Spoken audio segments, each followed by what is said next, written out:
코로나 바이러스 감염증 19 국내 발생 현황을 말씀드리겠습니다. 5월 11일 0시 현재 신규 확진자는 35명이 발생하여 총 누적 확진자 수는 1,909명이며 이 중 해외 유입 확진자는 1,133명입니다. 5월 11일 0시 기준으로 신규 확진자 35명 중 해외 유입 사례는 6명이고 지역사회 감염 사례는 29명이었습니다. 해외 유입 확진자의 추정 유입 국가는 미주 지역이 2명, 유럽이 1명, 아프리카 탄자니아 1명, 아랍에미레이트 1명, 쿠웨이트 1명 등입니다. 국내 지역사회 발생은 총 29명이며 모두 이태원 클럽 집단 발생과 관련된 확진자입니다. 이태원 클럽을 방문한 사람 중에 20명, 확진자와 접촉한 지역사회 감염 사례가 9명이 추가가 되어 어제 총 29명이 확진으로 확인되었습니다. 어제 0시 이후에 5월 11일 12시까지 총 14명이 추가로 확인이 되어 현재까지 누적된 확진자는 86명입니다. 중앙방역대책본부는 코로나 바이러스 감염증 19 대응 지침 제8판을 개정하여 오늘부터 시행합니다. 사례 정의 중 코로나19 임상 증상을 좀 더 구체적으로 명시하였고 오한, 근육통, 두통, 인후통, 후각 및 미각 소실, 그리고 임상 증상은 아니지만 폐렴이 있는 경우 등은 유증상자로 분류하여 적극적으로 검사를 권고하도록 하였으며 이 이외에도 의사의 판단에 따라 검사를 적극 시행하도록 안내하고 있습니다.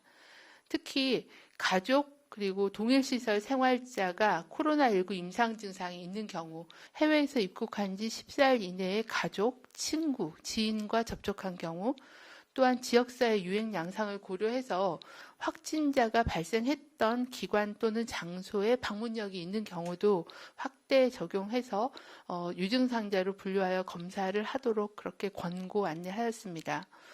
또한 유증상 확진 환자 격리 해제 시에 최소한의 경과 기간을 추가하였습니다.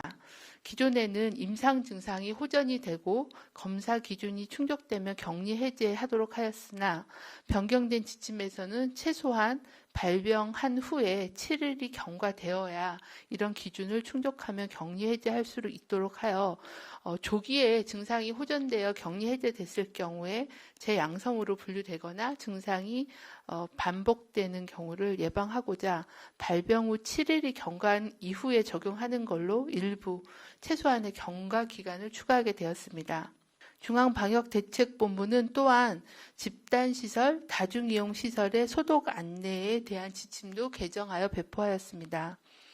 초음파, 고강도 UV 조사, LED 청색광 등을 적용하는 대체 소독 방법은 효과가 검증이 되지 않았고 잘못 사용할 경우에는 피부, 호흡기를 자극하거나 눈의 손상 등을 유발할 수 있어서 사용을 권장하지 않습니다. 또한 야외에서 무분별한 소독제를 살포하는 경우는 이에 대한 효과가 과학적으로 입증되지 않았고 과다한 소독제를 사용할 경우에는 건강 문제 및 환경 오염을 유발할 위험이 증가할 수 있기 때문에 사용을 자제할 것을 권고하였습니다. 특히 실내에서는 손이 빈번하게 접촉하는 표면을 차염소산 나트륨, 일명 가족용 락스입니다. 소독액의 희석액으로 소독제를 자주 닦아줄 것을 권고를 드립니다. 특히 엘리베이터 버튼, 손잡이 레일, 문 손잡이, 팔걸이, 등받이, 책상, 조명 조절 장치, 키보드, 스위치, 블라인드처럼 사람이 가장 많이 손으로 접촉하는 곳을 가족용 락스를 희석해서 닦아주는 소독을 계속 권고하고 있습니다. 방역 당국과 지자체는 이태원 유흥시설의 집단 감염 확산 차단에 방역 역량을 총집결하고 있습니다. 2차, 3차 전파로 인한 확산을 최소화하기 위해서는 이번 주가 매우 중요한 시기입니다. 이태원 유흥시설이 대부분 5월 2일부터 6일 사이에 운영이 되었고 이때 노출자에서 확진자가 많은 상황입니다. 평균 잠복기를 고려하면 5월 7일부터 13일 사이 이번 주에 발병이 많을 걸로 추정하고 있습니다. 이태원 유흥시설을 방문하신 분들께서는 이번 주 오늘 내일 특히 신속하게 검사를 받아주실 것을 당부를 드립니다. 바이러스는 환기가 안 되는 밀폐 공간에서 가깝게 오래 있었다면 누구에게나 전파가 이루어질 수 있습니다. 확진자라고 비난받을까 봐서 진단검사를 못 받겠다는 말도 전해 들었습니다. 누구든지 진단검사에 불편과 편견이 없도록 방역당국도 노력하겠습니다.